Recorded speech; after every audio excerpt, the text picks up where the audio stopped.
everyone, and welcome to today's Thoughts on the Track. We are now on day 5 out of 8 for my 8 Days of Christmas, where we're discussing every track in Wave 3 of the Mario Kart 8 Deluxe Booster Course Pass. And we'll be going over Tour Berlin Byways today. Now, I've generally been pretty underwhelmed by the Mario Kart Tour tracks so far. In theory, I love the idea of exploring world cities, especially as a geography nerd, but there needs to be details that make the track exciting. After all, I opened up this 8 Days of Christmas with London Loop a few days ago, calling that one a glorified circuit track. Now, does Berlin Byways improve on the traditional Mario Kart Tour stereotype of mediocrity, kinda good, I think it mostly does, so let's talk about the improvement. First of all, I think Berlin is a beautiful world city and another one I'd really like to visit. It has so much history, and I've learned about it from taking German classes in high school and college. And they really do well with the details again in this remake. And unlike in London Loop, the big red arrows aren't nearly as distracting. They're still there, unfortunately, but I think this time you feel more immersed by what's around you. And some of those details, according to my Mario Wiki research, include the Berlin Cathedral, the Berlin Wall, and of course, racing on the Straße des 17. Juni. In terms of track design, it is notable for having more details on the track than London Loop, not just pretty background visuals. And all of these details make the track a bit more difficult, especially in a wave that I've seen be criticized by multiple commenters for its lack of difficulty. Like, this one's different, people.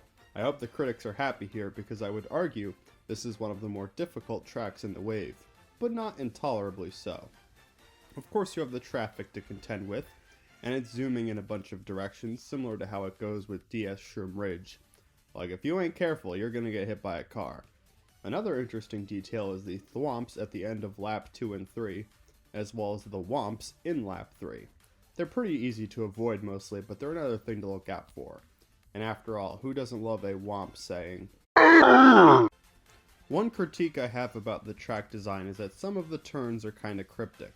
Like, the roundabout at the Tear Garden on lap 3 just confuses me.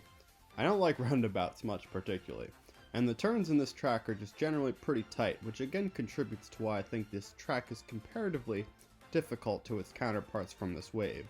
But much like London Loop, this track combines elements of all 3 Berlin Byways that are seen in Mario Kart Tour, and you gotta like that track design overall, especially when the details are more compelling. The music is solid too. It reminds me of Super Bell Subway for some reason, but a lot better. We'll call it ultra glorified elevator music.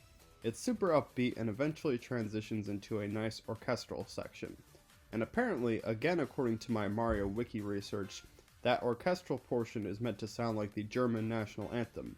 Pretty interesting. I like the music in this track a lot. Again, it compares favorably to London Loop. I'm probably going to be humming dun dun dun in my head for like quite a while now. Now, London Loop had received a nice musical upgrade from its tour version, but was still based around a pretty blah melody. This one's better. My overall thought on this track is that it's one of the best I've played for Mario Kart Tour. Well, technically Sky High Sunday is a tour track, but not really if you know what I mean. I'll give Berlin Byways an 8 out of 10. The track design is slightly annoying at times, like in London Loop, but it's much more creative. The details are better, the music is better, alles gut mit Deutschland. Anyway, what are your thoughts on this track, and how would you rate it out of 10? Let me know, and tomorrow we will head to DS Peach Gardens. Bye bye.